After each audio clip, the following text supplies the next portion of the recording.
Good morning and welcome to the latest in a series of webinars on innovation in times of crisis from the Furniture Makers Company.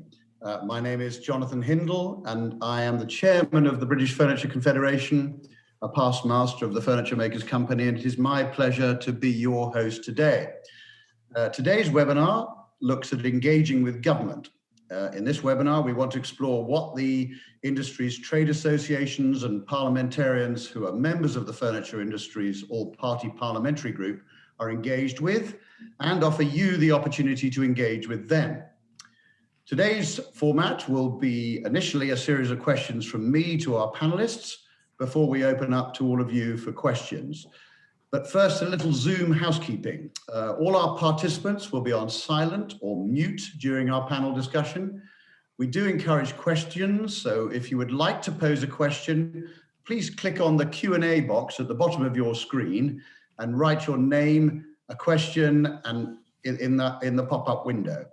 George of the Furniture Makers Company will ask your question of the panel generally, or of a particular individual on that panel if you specify the individual you wish to ask your question of.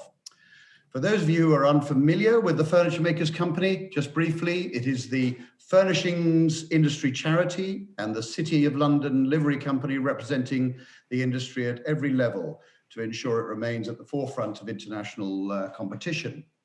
The Furniture Makers Company supports education and training, celebrates excellence in design and manufacture, and provides help to people in need.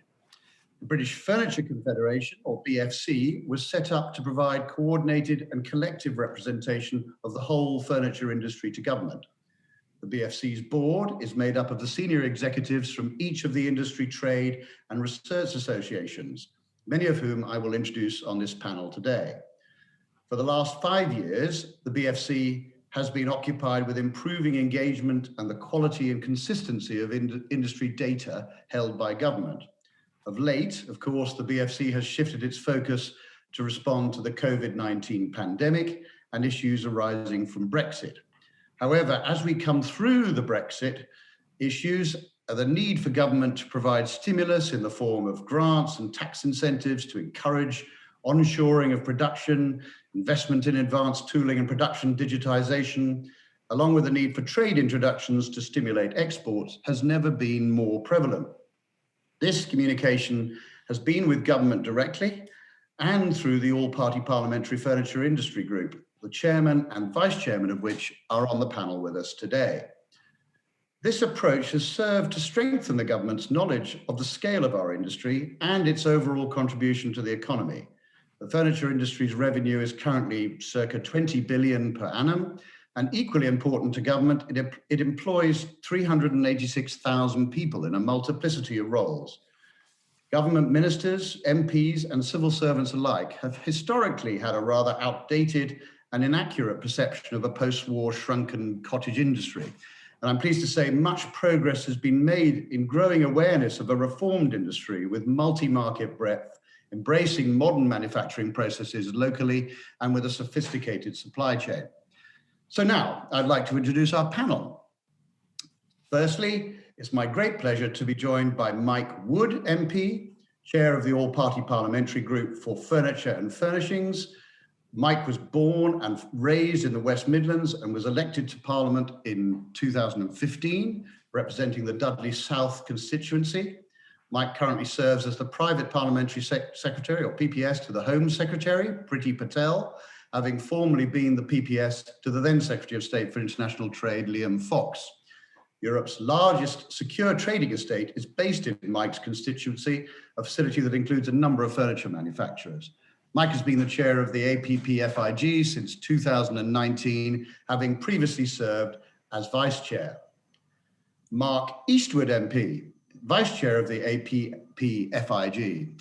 Mark Eastwood is the Member of Parliament for Dewsbury, an area with the third largest furniture manufacturing base in the UK. Prior to his election as an MP, Mark worked in the furniture and bedding industry for over 15 years. His professional life has seen him work for the likes of Gresham, Senator, and Teal Healthcare, among others. Nick Garratt, the Managing Director of the British Furniture Manufacturers, or BFM. Nick Garratt's previously held senior positions in large engineering businesses before moving to the furniture sector, joining Parker Knoll as operations director in 2002. And in 2005, he was appointed ops director at Urkel, where he remained for 13 years and was managing director from 2013. Nick has been on the board of BFM for 8 years, the last 2 years as its managing director. Jeremy Stein, the managing director of the British Contract Furnisher Association, or BCFA. Jeremy has been the managing director of the BCFA for 5.5 years, and he previously held senior positions within the membership and publishing sectors. Jeremy was one of the key instigators that led to the formation of Fiesta. Among other sector roles, Jeremy is the chair of the BSI Office Furniture Standards Committee, and he's also a member of the Furniture Makers Southern Region Committee.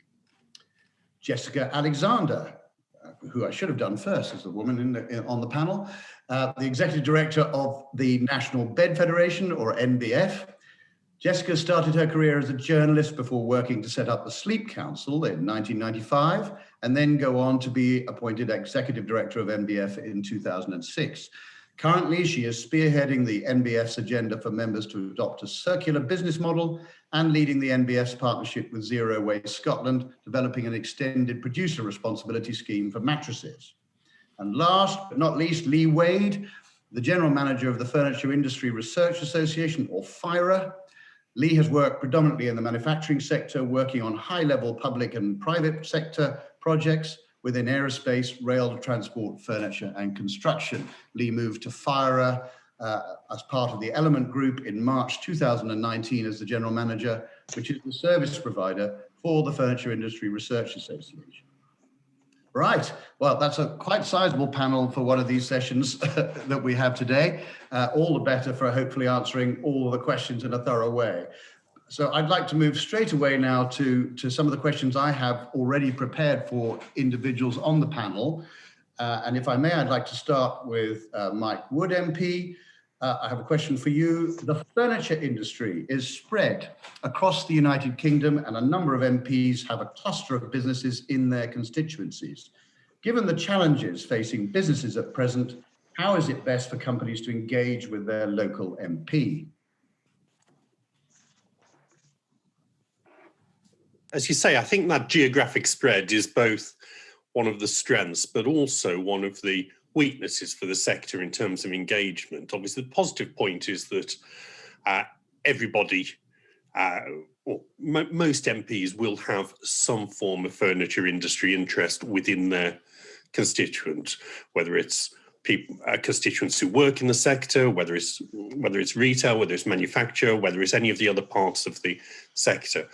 Where it becomes perhaps a downside is that unlike some sectors that are very heavily concentrated in particular regions, it is not the dominant industry in most areas. And I think that does mean that it doesn't get the profile that it ought to. It's not always top of people's agenda in the way that, you know, if you're the MP in South Wales or Tyneside, steel might be, or obviously a lot of rural areas, agriculture may be, or tourism in certain parts of the country may be such an overwhelming part of the economy. Furniture is much more evenly spread, and that does mean that it really does need to be at a local level, industry to constituency representatives, and obviously making sure that that particular relevant issues are flagged up with constituency MPs at an early point. The local, where it is, how it is relevant, how it's going to impact on MPs' constituents directly, whether that's in terms of employment, whether it's in terms of obviously developing prosperity, whether it's in terms of either expanding or businesses being forced to contract or close. And so that line of communication with local members of Parliament, I think, is really important. Thank you. That's marvellous. Probably nicely moves us to a question I'd like to ask of Mark Eastwood, MP. How do MPs raise issues with government and ensure that ministers and civil servants understand the scale and importance of our sector? Yeah, thank you, Jonathan. And I'd just like to thank you for hosting this meeting and to the British Furniture Makers for organising it as well. So I think in terms of what we've been doing as a all-party parliamentary group, we've communicating with the Treasury and departments, and that's in the form of letters that I've been working with Josh Smith at Brevier and you all as a group. And I think, you know, if you want to get the message across, I think that the important thing is that we get the communication going to the government, and we've touched upon that already. Mike mentioned that actually, you know, it is spread around the country, although there are, you know, bases like Wickham and Hyndburn constituency, and my constituency in Dewsbury, where there's the third largest. And I think what we need to do is not only engage with the government in more effectively by, you know, flagging up issues, flagging up letters to ministers and departments, but also I think this APPG needs to engage more MPs. At the moment, there's obviously myself and Mike that's on this call, but actually there might be MPs that are out there that probably don't know that they've got the you know, this kind of industry within their constituency. And I think as a group, to be more effective at lobbying with government, I think we need to expand this APPG to include more MPs from all parties as well, not just from Mike and I with the Conservative Party. So that's really what we need to do. But it's really getting you know, specific issues. For example, a letter went for the holiday. Sorry. Yeah, we had the mine's gone blank, but our specific business rates relief, things like that we can flag up with the government. Oh, thank you very much, Mark. Yeah, well, there's going to be plenty of other questions for you, I'm sure, to get back in line. If I might just quickly ask one of Jeremy on a trade and export agenda. Now that we've left the European Union, a lot of businesses have noticed changes in or from their supply chain. What issues relating to trade and export have we been raising with government? Well, I think this morning, Jonathan, I think if you listen to ministers, there isn't much of a problem. But we've just undertaken a survey of the BCFA members, and on that survey, which it's not fully finished yet, 50% of our members have said they've had a severe impact on their exports to Europe. Another 20% said there's moderate impact. And this is business that the members have built up over 10, 15, 20 generations. So it's having a massive impact. There's two areas of short-term and long-term. I mean, it's quite well publicised, but the transport issues, the transport companies were underprepared for the trade deal, partly because it happened a matter of days before it was implemented.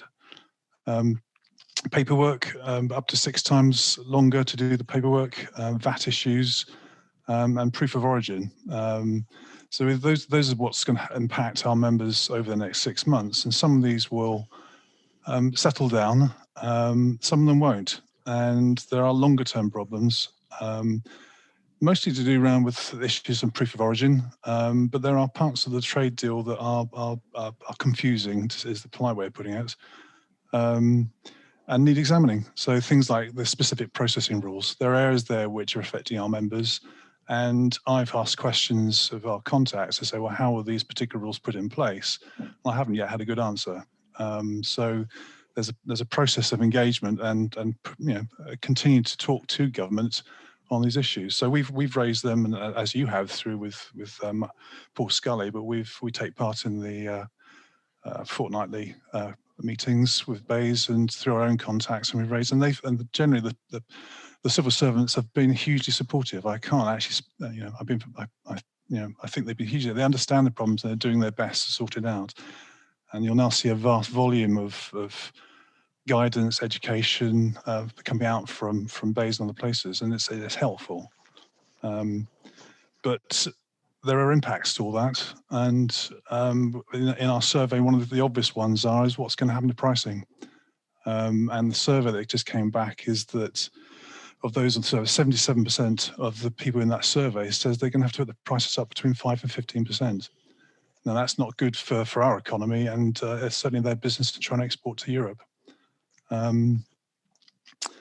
So it's that the company's going to have to examine their supply chains. They're going to move operations to offshoring, and potentially some firms or factories may have to close. I mean, these are the real impacts. So there's a job to do. Well, thank you, Jeremy. I'd be surprised if we weren't going to get some other questions on those matters, because they're obviously very prevalent in everybody's minds at the moment over the course of the Q&A. But thank you. That's quite a good summary. At least it makes everybody aware that we're aware of a lot of the issues that people are facing at the moment. Perhaps I could move quickly now to Nick Garratt on the broader subject of the Buy British campaign. Nick, the Buy British Furniture event ran at the end of 2020 and was well supported by the industry and by parliamentarians. How have you assessed the success of the Buy British Furniture event in supporting the industry? Okay, thanks for that question, Jonathan. I think firstly it's worth just reflecting on the background, really. This wasn't something that had been a long planned initiative. It was very much in response to the pandemic. So we commenced in March last year. And we were looking at sort of firms staring into the abyss, really. We'd got stores were all closed, factories were closed, and our members were estimating at that time that they were expecting something like 20 to 30% fall in sales for the full year. So looking at the scale of that, we saw potentially within our industry, there was something like 10,000 jobs at risk. We knew, and this has been a long-term issue with our industries, that something like 50% of furniture that's bought in the UK is imported. We'd also done a survey of consumers as part of this initiative, which just reinforced that there was a move for consumers to have more interest in Buy British as a general theme. And our survey showed that 75% of consumers would buy British if they knew it would save jobs in the UK. So we saw this as being a really important initiative, and the timing was, important in terms of what we do. So we launched the Buy the Best, Buy British, Save Jobs campaign. We had to sort of get that going pretty quickly, really, because obviously, it wasn't planned. It was very much a response to the pandemic. And I think overall, we were very pleased with the response, given it was fairly sort of short term in terms of the planning.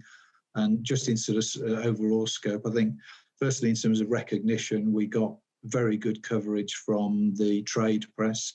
100% of the publications picked it up and reported on it. 29 companies actually took part in it.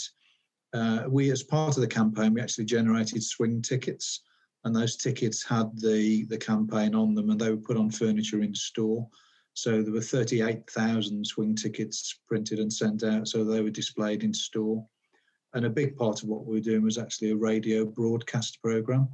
And we got 34 items, individual items of radio broadcast, and that reached just short of 2 million people. So we think the message in terms of consumer coverage was pretty good, and highlights in that included a couple of BBC radio programmes. It was BBC Radio Scotland and BBC Derby.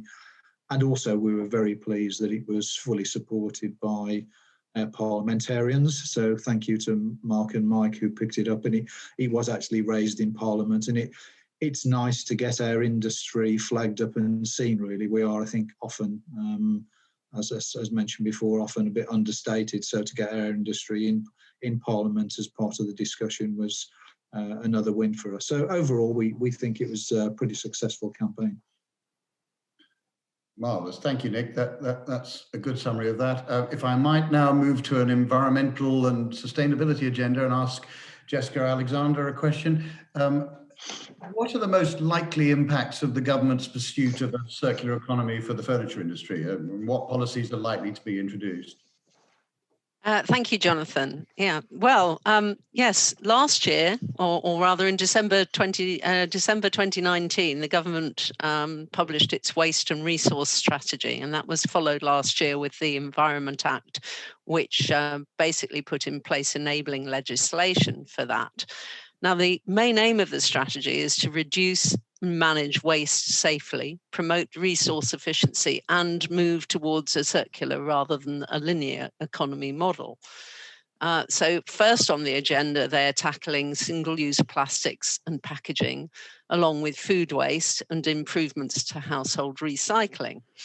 But the strategy also puts EPR, Extended Producer Responsibility schemes, at its heart, and as the preferred mechanism for achieving the goals of the strategy. And they've identified 5 areas for EPR, development and introduction of EPR schemes by 2025, and 2 of them by 2022. Bulky waste, specifically referring to mattresses, furniture and carpets, is one of those 5 waste streams. The others being clothing and household textiles, vehicle tyres, some construction materials and fishing gear. And the strategy also sets out targets for general landfill reduction to 10% of all waste by 2035. But there are separate targets for zero to landfill for different product areas and material types. And mattresses, for instance, I think has already been identified as a zero to landfill target by 2025, both in England and in Wales and in Scotland.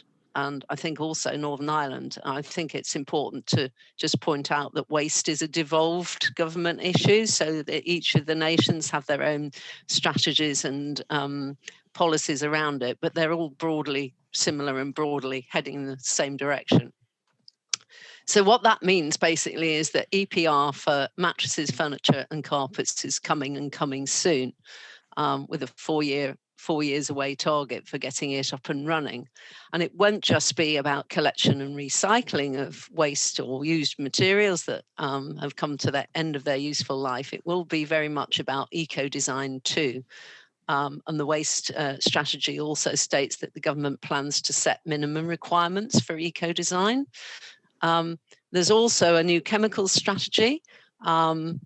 Apparently there are over 140,000 different chemicals in all of our household and commercial products out there. So they're very keen to see policies in place which reduce the numbers of potentially harmful chemicals, but also that identifies what actually is in products so that everybody knows how to handle them in future. Think here product passports, which will need to list virtually every ingredient as well as every component that goes into your products in future. There are some specific projects that DEFRA are doing at the moment around FR chemicals, specifically in furniture. They're looking, for instance, at the level of POPs, persistent organic pollutants, or effectively now banned chemicals, FR chemicals, in the waste stream in furniture at the moment. And we have a group of experts taken from our different trade associations working with that, with DEFRA on that project at the moment to help them work out what best to do. And they've been doing some research in that area. So going back to EPR, Scotland has been first out of the blocks, as you mentioned, Jonathan, looking initially at EPR scheme for mattresses. And we've been working with Zero Waste Scotland on scoping a business case for EPR for mattresses over the last 18 months or so. And we're 3/4 of the way there in terms of finishing that project. And while it started with a focus on mattresses, it's been made clear from the outset that the outcome will work better if it's both it's suitable to be extended to cover all furniture and carpets. And also, whilst it has been a Scottish project, I think there is also full recognition that it's going to work a lot better if it's adopted by all the regions. And hence, we've been keeping Wales, England and Northern Ireland fully up to speed with what the work we've been doing on that EPR scheme with the Scottish. So hopefully it's something that won't be done piecemeal, but will be something that will be taken up as a national thing. At the moment, the preferred option is a mandatory industry-led EPR scheme. And we don't know whether that will mean there are pros and cons for that being a single producer responsibility organisation running it, or whether there might be more than one PRO. But what that basically means is that very soon, and certainly this year, I think we will be needing to start the discussions with industry about how we set a PRO for handling the expanded producer responsibility for maybe initially mattresses, but certainly for furniture generally. Excellent. Well, thank you, Jessica. I don't know whether we'll get questions on that until we got some of those initiatives being rolled out, but it's good to have a good summary of it. Thank you very much. And perhaps a natural segue here to you, Lee, on the matters of standards and regulation. The government has started the process of reassessing the furniture and furnishings fire safety regulations. How do you envisage this is likely to impact the UK furniture industry? Thank you, Jonathan, and thank you. It's good to be invited as part of FIRA, representing FIRA, the Furniture Industry Research Association. Thank you for that.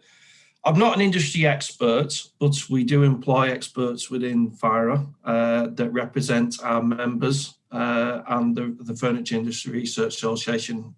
People will know has been around for a so long time, and we do have some gravitas with the standards committees, and we attend roughly about 29 standards committees, and the response that our experts are saying within FIRA is, I think the main challenge is to produce furniture which resists ignition and readily ignite across any part of the surface area, which is directly exposed to a flaming or non-flaming ignition source, flame or spark or other potential source of fire, without using chemicals which could be deemed to be harmful to any foreseeable users or the environment.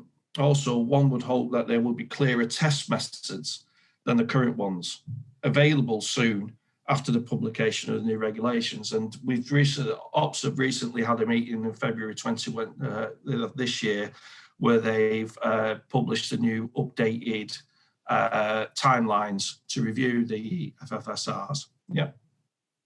Another challenge of the industry from our viewpoint will be if the new regulations do not have parity or equivalence with what is required in office and contract seating settings, i.e. the current situation of contract chairs being deemed to be safe in the offices but not deemed in the home environment.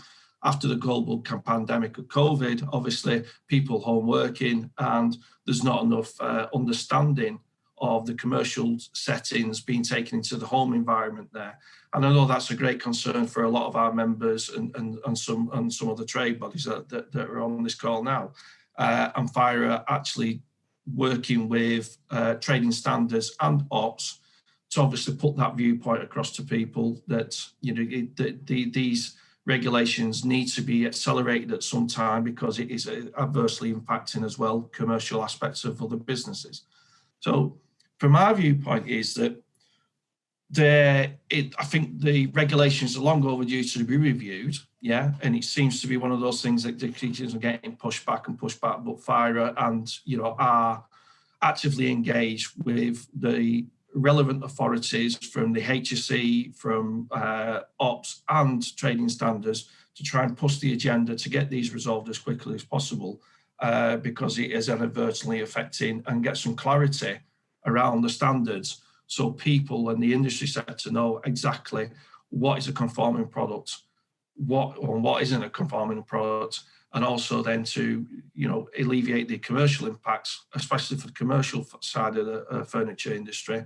And then obviously, as Jessica's touched on as well, there's the DEFRA element and the chemicals and the REACH elements as well. So it's a very, very complicated process. And rest assured that, you know, to everybody that's on the call, that FIRA are at the forefront of trying to push the agenda for across the industry to make sure that it's fair, that the standards will be fair, achievable, without detriment to any particular furniture makers.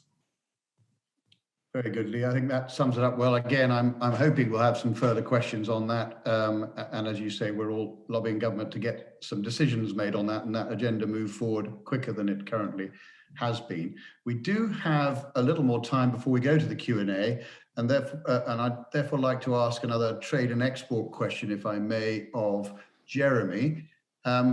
So following on from the EU exit, or Brexit, if you like, what will be the long-term impact of the new post-Brexit trade regime? And in what direction does the government appear to be heading, and what do we need to do? Yeah. Well, I think the issue I raised right at the start of this is that the government is in denial about the issues. and there are issues, and we need to help them move to a position where they can constructively start to sort out some of the problems. Now, one of the key things that's been set up as part of the trade deal was the Partnership Council, which David Frost was appointed to, I think, last week. And this is a body to help resolve issues with the trade deal. And there are going to be 19 committees covering things like rules of origin, technical barriers to trade, goods, and part of what we need to do is, through our contacts, make sure that the issues I raised earlier on, and certainly to do with proof of origin, and that are tackled by that committee sooner rather than later. Rather than, as I think it was Grant Shapps said last week, let's see how things are in 10 years' time. We can't wait for that. So there's a body there that we need to try and influence through our channels and through our contacts at BEIS. I think that, in summary, the trade deal is better than no deal, but it's created problems for our manufacturers. And what the government needs to do going forward is, apart from trying to sort out the problems, is to go back and support the manufacturers that it's affected. And that's going back to the industrial strategy that was published last year, looking at that again, looking at closer collaboration with industry, more regional industrial policies. We've talked about skills support before, R&D, grants, all these areas to help, and export support. I mean, one of the things that has really disappeared in the last 12 months, 18 months is government support for exports. TAP funding is one thing, but one thing they can do is put money behind this to help our manufacturers export. And whether that's to the EU, Middle East, America, there needs to be real funding of this, and not the sort of tens of 20 millions, it needs to be a significant amount of money. So that's what we need. I mean, we have a situation now, and we've got to go back and do what our members, our manufacturers will be doing what they're professionally adapting, innovating. They need more support. That's what we have to fight for.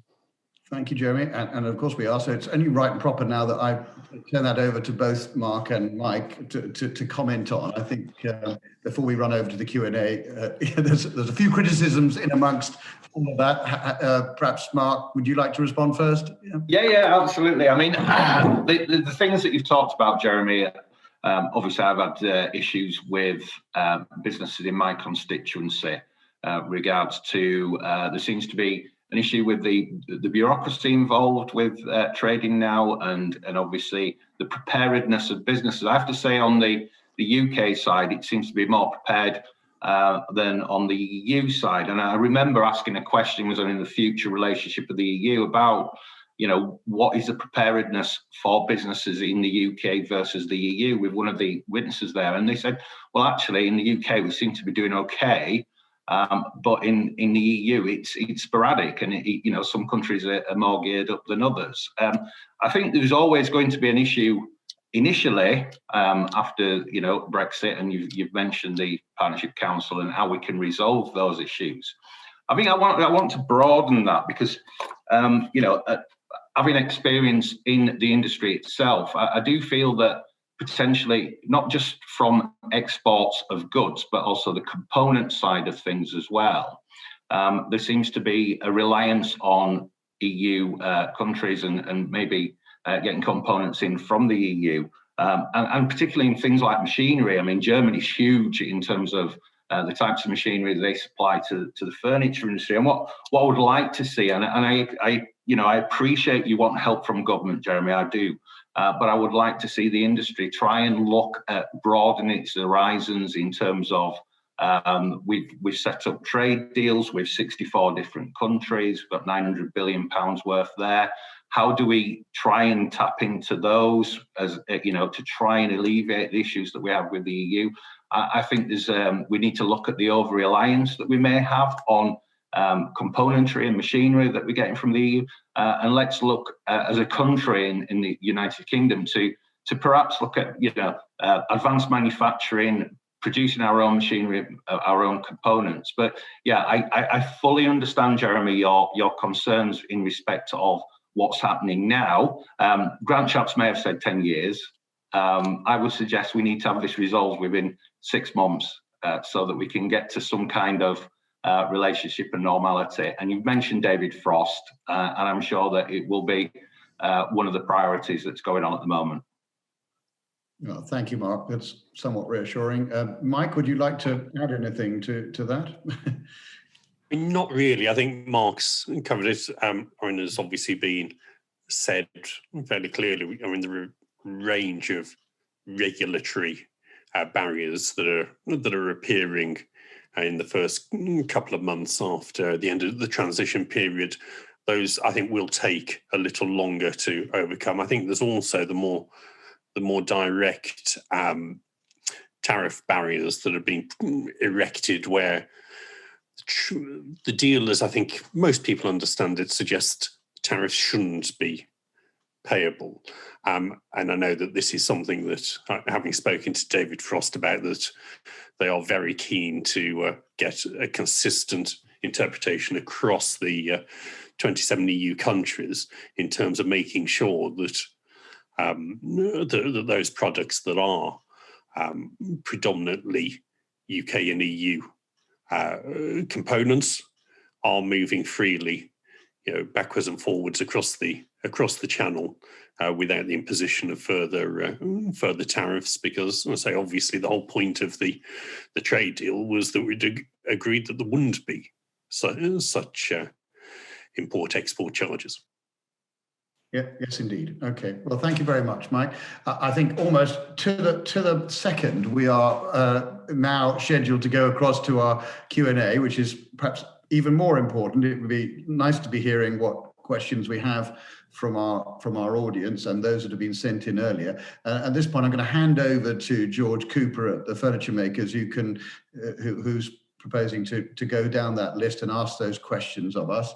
Thanks, Jonathan. I've got the first one here for the two MPs. Through the 3 lockdowns so far, homewares were first included and then excluded from the classification of essential retail. The decision to remove homewares ahead of the autumn and current lockdowns has cost the industry hundreds of £millions. Furniture stores are low footfall environments and are COVID safe thanks to the efforts of the industry. This person is asking, are these decisions being taken by low-level civil servants or high-ranking ministers? And then how can we get homewares re-added ahead of Easter? And how can we ensure it remains classified essential in case the worst happens and we need to go into lockdown again? Would you like Mike to do with that one first? Mike or Mark? Yeah, I'm happy to start. Mark may disagree, but I think on most of these, the effective decision making is being taken within the public health organisations as to what is in each category. Clearly, for that to turn into regulation and legislation, it has to be signed off at a senior ministerial level. But the decisions are essentially being taken, I say, at a scientific and medical advisor level, having looked at all the modelling. Clearly, they're not just looking at the risk of transmission within a particular shop or even sector. They're also looking at the impact it has on the broader stay-at-home measure, that the more things that are open, clearly the more people are coming out and the risk of transmission rises. So even sectors with very low transmission risks do potentially have a broader effect on transmission. If I'm being absolutely honest, I would be amazed if the definition of non-essential retail changes before the 12th of April. I don't think there is the slightest chance of that happening. I think we are now looking at the 12th of April as being as close to set in stone as the date the industry needs to be looking towards as it's possible to be. Obviously, the whole point of the road plan, and it is, I think the time between each step is perhaps a little longer than some of us might have liked when it was announced on Monday, and hoping that as we go through, perhaps some of those stages can be brought a little closer together. But the whole point of having such a structured road plan is to really minimise that risk of further lockdown. It is intended to be irreversible, and certainly the data that's coming through from the studies of the vaccines so far and the impact on transmission rates, I think if anything suggests that you'd expect transmission, hospital admissions and deaths to continue to fall perhaps rather more sharply than is being allowed for in some of the projections. Mark, I don't know whether you'd agree. No, 100%. I was going to mention the SAGE group, but I think, you know, there has been some anomalies, and I do have sympathy with businesses that work in retail. So, for example, I've had a few come to me and say, well, you know, why are Tesco allowed to open up and these other stores that are classed as essential and able to sell homeware? And you know, I do have sympathy with that. I mean, the government have given support, and we need to continue that support. And I'm sure Mike would agree with me on this. You know, we've talked about the job retention scheme, the grants, the councils, and the discretionary grant schemes that have been allocated. And you know, we're really getting to the gradual stage of coming out of this pandemic. The worst thing that we could happen, moving on to what Mike said, was we open up too soon. And then we end up going back into another lockdown. So we have to continue the job retention scheme and the grant. So I absolutely have sympathy for businesses that feel they are being left out of that essential bracket. But as I say, the government have tried to support as much as they can in terms of financial support. And we're not far away now. So I think we've got reason to be optimistic. Is it fair to say, Mike, that we just haven't been able to get the point across that it's a low footfall environment, and there should be an exception made, despite many efforts to that effect? I don't think that's really the basis on which the decision's been made. I say it really is that through the lockdown, at the point at which schools have obviously been closed for since before Christmas, this lockdown has been about how can you reduce economic activity and social activity to an absolute minimum. And so it's almost not the major consideration that it's a relatively low footfall, low transmission environment. It is purely if the admission, there are only so many exceptions that you're able to make before you actually do make a meaningful difference to that R rate and the rate of either decline or increase in infections. And it would have been a difficult argument, I think, to be saying that, particularly whilst schools and colleges are closing, that these are shops that are absolutely essential in the way that the groceries are. As Mark says, I mean, there are clearly anomalies and things get blurred as you go nearer the edges of each category. And so, you know, the edge of one category very much overlaps with another, and you can absolutely see why people feel that they've been very unfairly done by with some of those disparities. But I don't think that the argument around transmission would have made a huge difference through this lockdown. Can I just come in with a final point, Jonathan, on that as well? Because what I would say to businesses that are out there, and you know, I'm not teaching anybody how to suck eggs or anything in that respect, but a lot of the businesses that I've been talking to have adapted to the pandemic by going very much online, so that we, you know, okay, the showrooms are not available, you can't go in and walk around, but you know, there has been a very big push towards online business, and I think that has also helped in terms of, in addition to the government support that's been given out. Thank you very much, Mark. Okay, maybe move on to another question now, George. Yeah, I've got a question once again for Mike and Mark from Tim Dow, Commercial Manager at Vogue Beds. He's asking, as sleep is such a cornerstone of mental health, well-being and recovery from illness, would the government consider a mattress buying subsidised scheme like the Cycle to Work scheme? I come in on that? Mark, do you want to start on that one? Well, I think, you know, there are potentially a number of ideas that we need to look at to try and promote businesses, try and get people to to buy goods and get the economy up and running.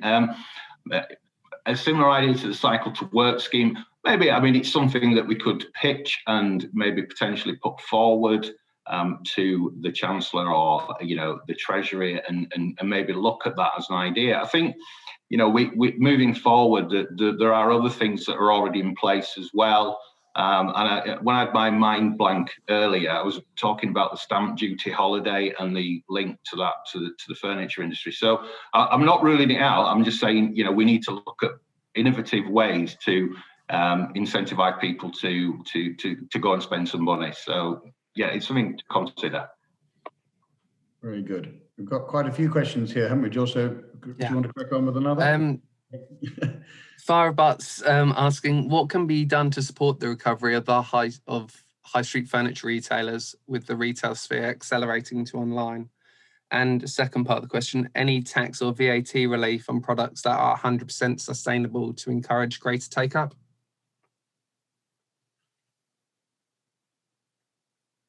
Again, I think you're addressing that to the MPs. I think if it's so Mike and Mark. Talk to the Treasury about. Mike first.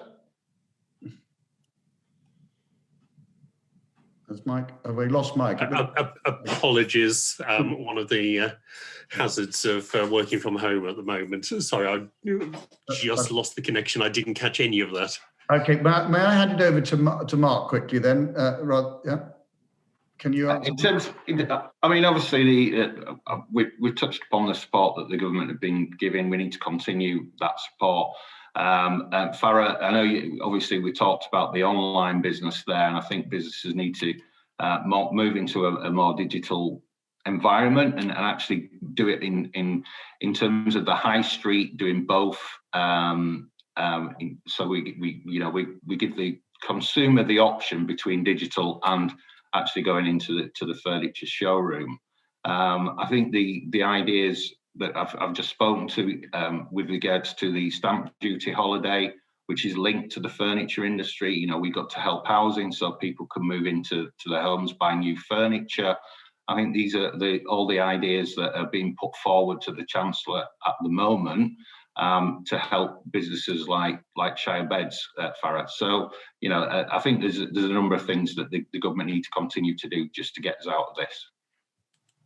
And any thoughts on the VAT relief or anything along those lines? Perhaps, Mike, you might like to answer that one. There was a...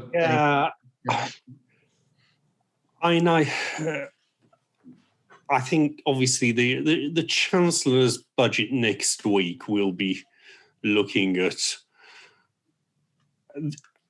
the short to medium recovery, how we rebuild, how we try to get the broader economy back on its feet over the next 12 months or so. I think room for manoeuvre for new sector-specific initiatives probably will be quite limited. I think it will be looking at things, say, obviously, where the stamp duty cut, as Mark said, extending that is potentially helping quite a wide range of sectors. I think we're more likely to see things of that type than the sector-specific initiatives that are aimed at relatively narrow parts of the economy. I mean, there may be parts of the sector that may benefit from moves to help manufacturing more broadly, particularly when you're looking at capital allowances and obviously the treatment of development costs as well. So there may be things that will support different parts of the sector. I would be surprised if we see, many very narrowly targeted programs. Yeah, that's understood, Mike. Okay, thank you. George, would you like to move on to the FR-related question? I think that's... it's a question from Sheridan Coakley from SCP. He's asking, We make upholstery in Norfolk and export some to the US. California now allows customers to purchase non-FR material, and San Francisco has banned FR materials over the health concerns about the chemicals used. When will we consider reversing the use of FR materials in the UK? I'm guessing directed to Lee. A difficult one.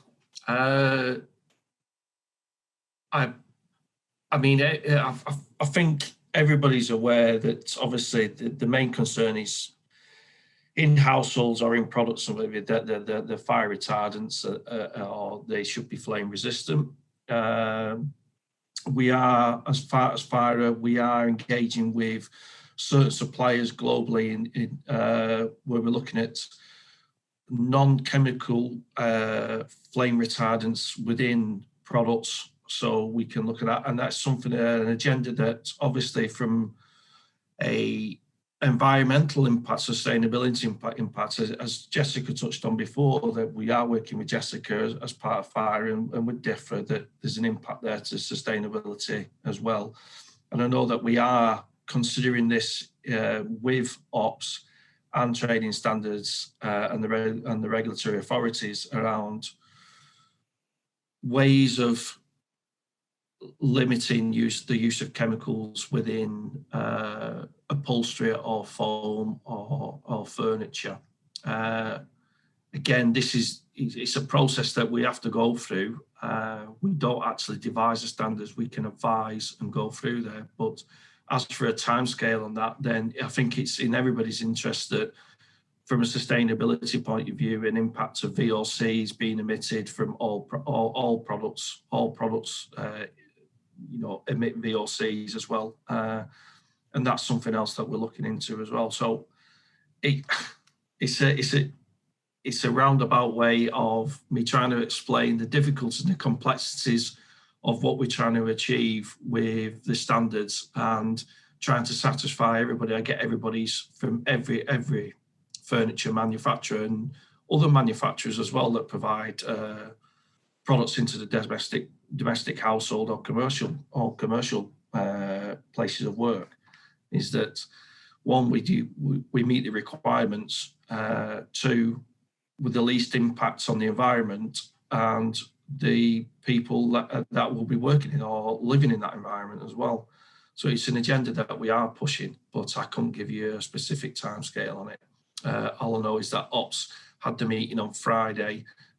We will be posting it up on the FIRA and obviously sending it across to the other trade bodies that are on this call to get them obviously a heads up of the sort of timescales that we're looking at. But it's something that's being considered when we're in discussions with people. I hope that sort of explains your question.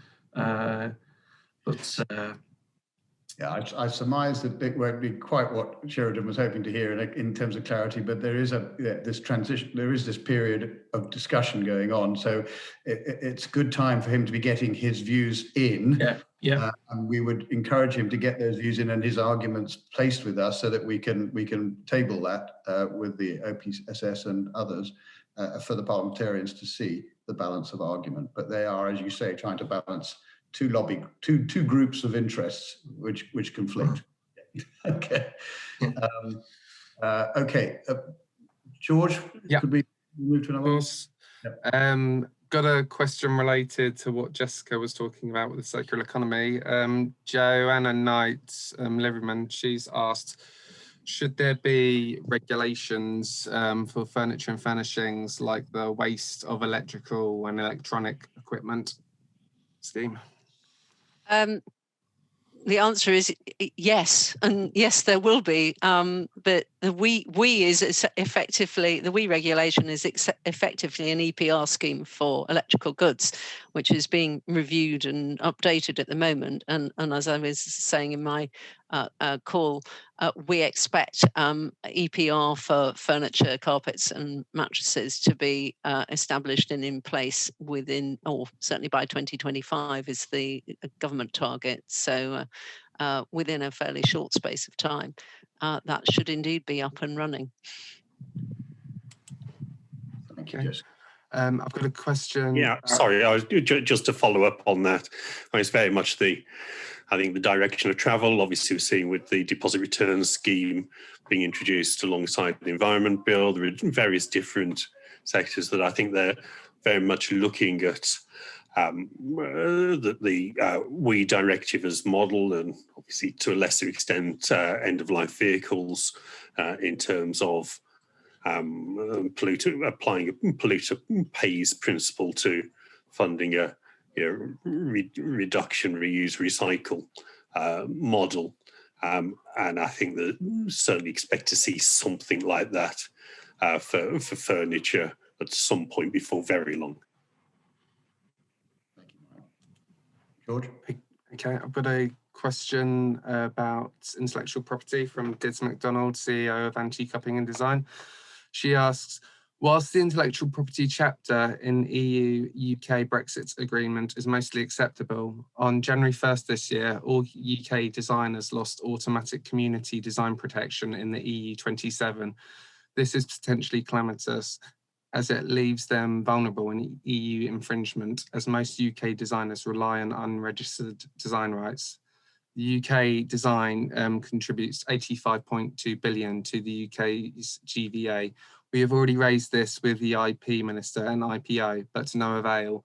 What would Mike and Mark suggest we do? Who wants to go first?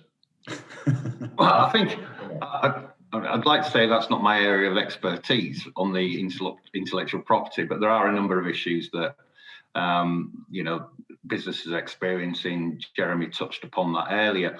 I think if you want to send a brief over to myself and Mike, it's something that we could flag up on behalf of if it sounds like it's a big issue in the furniture industry, and it's something that we could potentially flag up via the ministerial departments.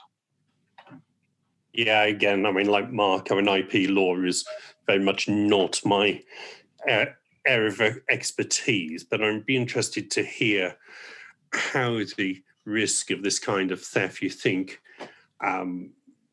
varies, the extent to which you think that the risk of theft within the EU is different scale to, say, the existing risk from outside of the EU, where obviously rather weaker WTO intellectual property protection rules have been in place for quite some time. I think it's right at this point to say that we have been endorsing, as the BFC, those papers that have been submitted by ACID thus far. So those have been brought to Minister's attention, or supported in having been brought to Minister's attention. But I think probably this was an opportunity to exercise some frustration on their part that it's not getting anywhere. So if there are things that come to mind that we could be doing, then that would no doubt be welcome. We've got a couple more there, George, and I think probably the clock is ticking on us, isn't it? But see when you get more out of that lot. Okay. Another question for Jessica. How realistic is the target of 2025 for zero landfill for disposing of mattresses? And if they do not go to landfill, what will happen to them?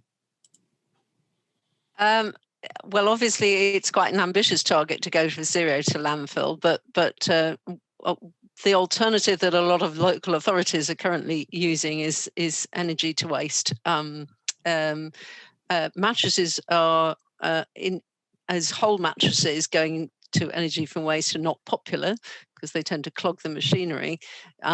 So they might need to be shredded first and the metal removed for recycling before the rest of it goes to energy for waste, which of course is not an ideal solution in a circular economy model. So obviously we want to be able to dismantle more efficiently and recycle the components and materials more efficiently than that. So yes, it is an ambitious target. It may not be achieved everywhere equally and at the same time, but a lot of landfill waste companies are closing their landfill sites already, so the energy from waste plants are taking over. So whether or not it will come to a proportion going down that route, as I've described, whilst others get recycled, and as you build up that whole recycling industry, which is what the PR is all about trying to achieve. However, the good news is I think there's already quite a reasonable proportion of mattresses being recycled efficiently, with only a small amount going into energy from waste at the moment. I think we're around maybe 20 to 25% of new mattresses sold proportionately are the old mattresses are being recycled already. So we've got some way on a voluntary area, but of course we've got a long way to go to even reach the Bev Federation target of 75% diversion from landfill by 2028. That's good. Thank you, Jessica. George, could you see whether we can get those last two questions out? Yeah. Another question for Mark and Mike. It is easy to say buy furniture making machinery and components from the UK or the new countries we sign trade deals with. However, the UK does not have any significant furniture making machinery or components industry. Most of machinery and components come from Europe and China, not from the new countries, who are more likely to try to sell cheaper furniture into the UK. So how is government going to help the furniture industry have easy access to the machinery and components? And is government also planning to help to create new industry sector for machinery and components? Finally, what is the government going to do to help the furniture industry for the issues Jeremy raised? Good, right. I think I'd probably better come on to that, soon as I touted the idea of us becoming self-reliant. I think it's in the short term, that is, obviously not. It's very unlikely that we're able to compete with the likes of Germany that I mentioned before, where the big machinery comes. I think what the government needs to do is set out a strategy going forward. I know from personal experience, and I'll mention a Quango from quite a few years back. It's called Yorkshire Forward, and what they did is set up a clustering of certain industries and businesses. So we had science in York, finance in Leeds, fishing Grimsby, but actually in Sheffield we had advanced manufacturing, and the Advanced Manufacturing Research Centre there has helped, in association with Boeing, has helped to alleviate some of the pressures on the steel industry. And I think we need to look at innovation supported by the government that's similar to that, because we, as I said to you in my earlier remarks, we do not want to be over-reliant on EU. We've already seen with the triggering, I don't want to go into politics, but we've already seen with the triggering of Article 16 and the Northern Ireland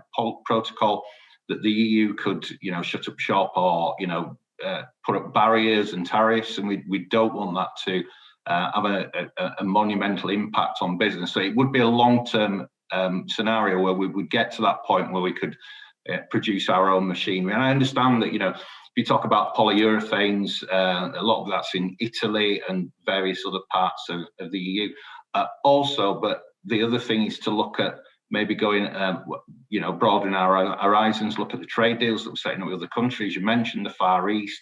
We've already signed a trade deal with Japan, and then the government will be able to support with businesses if we can't make it in the UK. Thank you, Mark. I think it's the direction of travel. There are also some, grants that are being made available by government, aren't there, for digitisation and such like at the moment, just recently announced, which is some encouragement to businesses to make these investments. Yeah, I mean, the area I represent has a very strong machine manufacturing, precision engineering sector. We do have skills and expertise that I think in the medium term, as Mark said, can actually be applied relatively straightforwardly into this sector, as it is in many other sectors already. I think with the problem that's being described, leaving aside the issues with implementation of the EU agreement, which will hopefully be resolved relatively soon. I mean, if we're looking at purchase of components and machinery that's made in the EU and is being bought from the EU, then that should generally be covered by the agreement. If it's components being bought from a third country that's manufactured in that third country, should be relatively similar to the previous situation, in that the level of tariffs should be similar to the previous EU tariffs, and the bureaucracy involved shouldn't be more complicated. Obviously, where the complication comes in is where it is components or machinery, including components that may have been produced outside the EU, that has been imported into the EU and then is being exported to UK producers. And that's where we still, I think, got a big problem around rules of origin. Hasn't really been addressed yet, and that is going to, I think, be a longer battle that I know, Lord Frost is very keen to get engaged in. Oh, thank you, Mike. Yes, very frustrating area. Could we take Brian Ahern's last question, George? And then I think we'd better, sadly, wrap it up. Yeah. Prior to the pandemic, online sales accounted for approximately 20% of retail furniture sales. Obviously, this would have been higher last year. What should the industry and government do to help the 80% in bricks and mortar stores? It's not directed at anyone in particular, so anyone on the panel can answer that. I think this is probably an issue that is taking up an enormous amount of Treasury, Bays and many other departments' time at the moment, in terms of how you can level the playing field between retailers. We've known it in recent decades, and obviously the move to online sales. And whilst there are some obvious areas around the way that taxation is handled across the two that is obviously being looked at. Ultimately, retail is going to need to establish its unique selling point as to why people would want to go into a bricks and mortar shop, to firstly to physically see the product, but then also to buy it from that shop rather than using it as a showroom for an online store. And that obviously goes so much wider than furniture. Is every part of the retail sector. And when you look at the collapse of some of the big names we've seen in recent years, in good times and bad economically, you've seen some really well-established retail names moving from the high street. I think this pandemic has probably at most accelerated trends that are already in place and made the need to try to tackle some of those questions even more urgent. Yeah, can I just add to that, Jonathan? I've got time. Yeah. No. I mean, absolutely. And I mentioned about the move to online while we're in the pandemic. Ultimately, from a personal experience, if I'm wanting to buy furniture, I want to go and look at the furniture and check it out, especially the edging tape on the desking, maybe. But what really we need to look at is the government giving more support to get the high street back up and running. There are some initiatives that have been brought out for towns that have maybe left behind. So we've got the Future High Street Fund. We've got the Town Fund, which I'm fortunate to be putting a bid in for up to £25 billion for my constituency. It really is about getting the regeneration of the high street, getting it back online, and how the government can support that, because there are certain industries that you can automatically move online to and it's not a problem. But I would suggest the furniture industry, people still want to go to the showrooms, still want to walk around, feel the fabrics, look at the furniture in place and the style, rather than the Argos way of looking at a catalogue or online. So I think the government does need to keep going with the Future High Street Fund and the Town Fund and any other initiative that we talked about, the stamp duty holiday, that can help in that respect. Oh, thank you, Mark. And I think it becomes our collective duty to make sure that we're getting these initiatives published well. So perhaps a nice opportunity, as I unfortunately have to wrap us up. in what I hope has been a helpful and informative insight into engaging with government, but to reiterate that, you know, there are the forums on our BFC website and the respective trade associations' websites and engagement with their members, giving details of where these grants can be found and how to initiate them and apply for them. In fact, I'd perhaps like to use this opportunity to encourage those of you who are not members of an industry trade association to join one, and to also take part in the questionnaires that are sent out by those trade associations, because that's how the BFC uses its data to prioritize those wishes that you want to express, and that's the obvious partisan way to deal with that.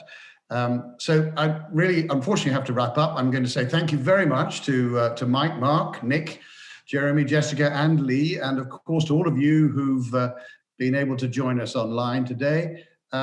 Before ending the webinar, if you bear with me, I'd briefly like to take the opportunity to raise your awareness of the Furniture Makers charity. The vision is for a thriving British furnishing industry with a talented workforce, delivering high quality products, which supports those in need within its ranks and from those who've served in the past. And obviously during this crisis, we've awarded many personal support grants. So if you know of someone who may need our help, please do get in touch. I'd also like to encourage those of you to join our growing number of UK companies who are FMC one-step champions, and to get their word out to their workforces. Please do let us know. It's free and simple to become involved with, and it quite simply spreads the word to support your own, which is central to the mandate. If you'd like to stay logged on, there will be a short Furniture Makers Company video to explain the welfare program, and I'd otherwise just like to thank the panel again and all of you for joining us this morning. Thank you. After COVID had hit was really a worrying time for me, because it was looking at where the future was going. Not having that regular work in was going to mean that I was going to start struggling to get my rent paid. So it could have meant the end of my business. I started my business roughly a year and a half, 2 years ago. In that time, it was sort of a slow build up. I was just about getting to the point where I had nice regular work on, but COVID hit. Wasn't sure what was next. Wasn't sure where the jobs were going to come from. Basically, I was going to have to try and find some money from somewhere. The Furniture Makers Company are trying to reach out to everybody who's been adversely affected by the COVID-19 pandemic.